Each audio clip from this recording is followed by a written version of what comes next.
그렇다면 이동평균선을 봐야 하는 이유에 대해선 잘 알겠는데 주가의 평균을 이은 선이 도대체 뭘 의미하는데 지금부터 여러분의 그 궁금증을 풀어드릴게요. 20일 이동평균선을 예시로 설명드리겠습니다. 이동평균선을 보고 해석하는 가장 쉬운 방법은 과거 20일 동안의 평균 가격과 오늘의 가격을 비교하는 것입니다. 가령 오늘의 가격, 즉 캔들이 20일 이동평균선 위에 있다면 이는 과거 20일 사이에 매수한 투자자가 이익을 보고 있고 단기적인 상승세를 의미합니다. 내 종목이 수익권이라면 여러분은 어떻게 하실 건가요? 조금 더 올라가지 않을까? 라는 희망을 품으면서 쉽게 매도하진 않겠죠. 이러한 시장 참여자들의 심리로 인해 기존의 상승세는 유지됩니다. 요컨대 투자자들의 평균 매수가를 파악하고 현재 가격과 비교해서 매수자들의 현재 손익 상황이 어떠한지 파악함으로써 앞으로 어떤 흐름이 이어질지 예상해 볼 수 있는 것입니다. 그런데 언제까지나 주가가 이동평균선 위에만 위치하지 않겠죠? 언젠가는 가격과 이동평균선의 위치가 바뀌게 되고 현재의 가격과 이동평균선의 위치 관계가 변화하는 지점을 크로스 포인트, 교차 지점이라고 합니다. 그리고 이 크로스 포인트에는 두 가지 방식이 존재하는데 가격이 이동평균선 아래에서 위로 뚫고 가는 것을 골든 크로스, 그리고 위에서 아래로 뚫고 가는 것을 데드 크로스라고 칭합니다. 골든 크로스와 데드 크로스를 볼 때는 캔들과 이동평균선, 그리고 이동평균선과 이동평균선 간의 크로스 포인트를 중점적으로 보면 됩니다. 골든 크로스는 지금까지 손실권이었던 내 주가가 수익권으로 전환하는 분기점이며 데드 크로스는 그 반대를 의미하죠. 이 골든 크로스와 데드 크로스를 이해하면 투자자들의 심리 변화를 통해 향후 주가의 움직임을 예측해 볼 수 있습니다. 골든 크로스가 일어나기 전에는 손실권이던 매수자가 골크 이후에는 수익권이 됐으므로 불타기와 같은 추격 매수 심리가 생겨나고, 데드 크로스 전에는 수익권이라 안심하던 매수자가 데드 크로스 이후에는 손실권에 진입을 했으므로 당황하면서 손절을 고려하게 되죠. 이런 이유에서 일반적으로 골든 크로스는 매수 신호, 데드 크로스는 매도 신호를 의미합니다. 이동평균선을 봐야 하는 이유, 가격과 이동평균선 간의 위치에 따른 해석, 그리고 골든 크로스와 데드 크로스까지 알아봤습니다. 여기까지는 이동평균선 투자자들이 기본적으로 알아야 하는 기초 중의 기초이고 진짜는 사실 지금부터입니다. 핵심은 세 가지입니다. 바로 이동평균선들의 배열 상태, 이격도, 그리고 역학관계입니다. 이 내용을 설명드리기에 앞서 어떤 이동평균선을 사용할지부터 확실히 세팅해야겠죠. 차트에 5일, 20일, 60일, 240일 이동평균선을 설정하면 됩니다. 차트에 보이는 빨간색 이동평균선이 5일 이동평균선, 주황색이 20일 이동평균선, 보라색이 60일, 그리고 회색이 240일로 세팅을 했습니다. 이동평균선을 세팅할 때 어떤 이동평균선을 써야 하는지에 대해서 다양한 의견들이 있지만 고지로 강사의 이동평균선 대순환 분석법은 단순히 하나의 이동평균선을 보는 것이 아니라 이 이동평균선들 간의 역학관계에 주목하는 데 그 가치가 있습니다. 그리고 고지로 강사는 각각 다른 기간값의 이동평균선들의 배열 상태를 통해 추세를 파악하는 것이 가장 중요하다고 이야기합니다. 지금부터 이 내용에 대해 설명드리겠습니다. 이동평균선들의 배열 상태는 크게 세 가지로 나뉩니다. 캔들부터 5, 20,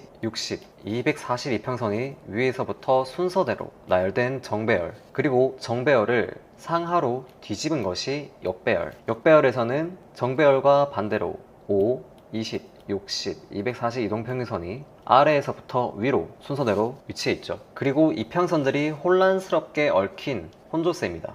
혼조세에서는 242평선은 누워있고 62평선은 하방으로 향해 있고 22평선은 상방으로 향해 있고 이렇기 때문에 명확한 추세라는 것이 없이 횡보를 지속하죠. 이 세 가지의 이평선 배열 상태 중 힘이 가장 명확한 건 정배열과 역배열로 정배열은 상승 힘이, 역배열은 하락 힘이 매우 강합니다. 한쪽 방향으로 매우 강한 추세가 나타나게 매수 매도 의사결정을 내리기 매우 심플합니다. 정배열에서는 눌림목의 매수, 역배열에서는 반등 시 공매도 포지션을 취하면 됩니다. 그런데 여기서 궁금증이 생기죠. 정배열이 상승 힘이 강해서 매수로 대응해야 하는 건 알겠는데 어디서 매수하냐, 아무 곳에서나 매수하면 물리는 거 아닌가? 이 궁금증에 대한 해답을 드리겠습니다. 정배열은 단기부터 장기 이평선들의 순차적인 배열 상태이기에 눌림 또한 단기 이동평균선부터 순서대로 발생을 합니다. 처음엔 5이동 평균선까지 눌림이 지속적으로 발생하고 다음엔 22동 평균선까지 눌리고 그 다음 차례는 62동 평균선이 되는 것이죠. 그렇다면 이 눌림이 발생할 때마다 이동 평균선을 매수 포인트로 잡으면 수익을 쉽게 낼 수 있겠죠. 지금까지 설명드린 눌림목이 발생하는 원리에는 이격도의 원리가 포함되어 있습니다. 이격도에 대한 설명을 짧게 짚고 넘어가자면 이격도란 주가와 이동 평균선 간의 거리를 의미하며 이 이격도가 벌어지면 좁히려는 움직임이 발생하고 다시 좁아졌다면 벌어지려는 움직임이 나옵니다. 이 이격도의 성질 때문에 정배열에서 5위평과의 캔들이 벌어졌다면 좁히려고 눌림이 발생하고 그 다음은 22평선과의 이격도를 좁히기 위해서 눌림목이 발생하는 것이죠. 그렇게 장기 이동 평균선까지 눌리면서 이 이격도가 모두 좁혔다면 다시 벌어지려는 성질로 인해 재차 상승하게 됩니다. 여기서 꿀팁 하나 나갑니다. 이 이격도에 관한 꿀팁은 그 누구도 말해주지 않는 내용이니 집중해주세요. 이격도를 본다는 것은 주가의 힘을 본다는 것입니다. 그렇다면 이 주가의 힘은 어떻게 판단하냐? 바로 이동평균선의 기울기를 같이 봄으로써 주가의 힘을 판단하고 이격도를 제대로 활용할 수 있게 해주죠. 상승 추세를 가정했을 때 이평선이 가파른 기울기로 올라간다면 이격도는 크게 벌어지겠죠. 가파른 기울기를 통해 상승이 나온다면 눌림이 나오더라도 재차 상방으로 크게 상승합니다. 이는 주가가 관성을 가지고 있다는 것을 의미하죠. 주가의 관성이란 가고자 하는 방향의 힘이 강할 때 그 방향으로의 움직임을 지속하려는 성질을 의미합니다. 차트에도 물리법칙이 통한다니 정말 신기하죠. 자, 정배열과 역배열은 힘과 방향이 명확한 배열이었다면 혼조세는 서로 다른 방향의 힘으로 인해 방향을 판단하기 어려운 이평선 배열이죠. 그렇기 때문에 혼조세에서는 상승과 하락 힘이 대립하면서 주로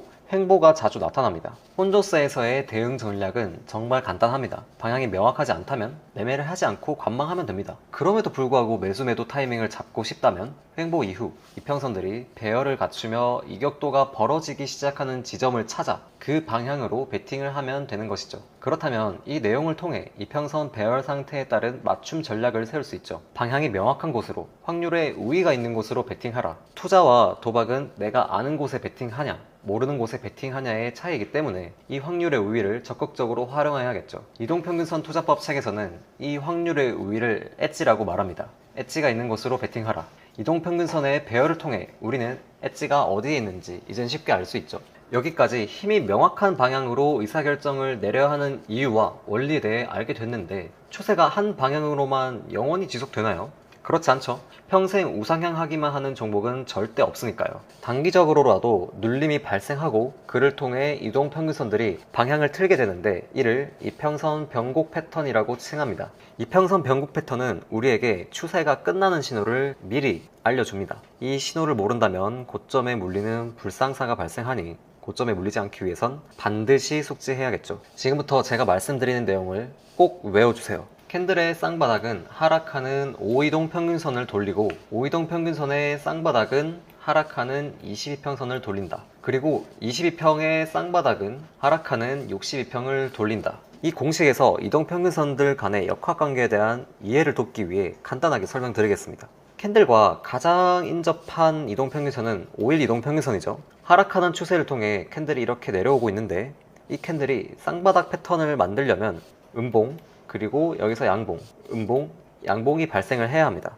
그럼 4일 동안 만들어진 쌍바닥 패턴은 하락하는 5이평선을 멈춰서 돌아 나가게 하는 것이죠. 그렇다면 5이평선이 돌아 나가기 위한 쌍바닥 패턴은 캔들의 4배수인 4일이 걸린다면 5이평선의 쌍바닥은 5 곱하기 4, 약 20일의 기간이 필요하니 22평선을 돌아 나가게 만드는 힘이 만들어지게 됩니다. 같은 원리로 22평선의 쌍바닥은 62평선을 돌리게 만드는 것이죠. 이 원리까지 이해하셨다면 여러분은 이동평균선 전문가가 되셨습니다. 지식만으론 말이죠. 지식만 알고 있다면 완전히 여러분의 것이 된 게 아닙니다. 반드시 실전 경험이 이루어져야 하고 이를 위해선 실전에서 어떻게 써야 할지 백테스팅을 많이 해봐야겠죠. 그렇다면 지금까지 배운 내용을 토대로 실전 차트에서 어떻게 이동평균선 매매 전략을 세워야 하는지 이에 대한 실전 사용법을 보여드리겠습니다. 먼저 상승추세 매매법입니다. 금 1시간 차트예요. 이 구간에서 이동평균선들이 변곡 패턴을 만들면서 상승 추세가 시작이 됐죠.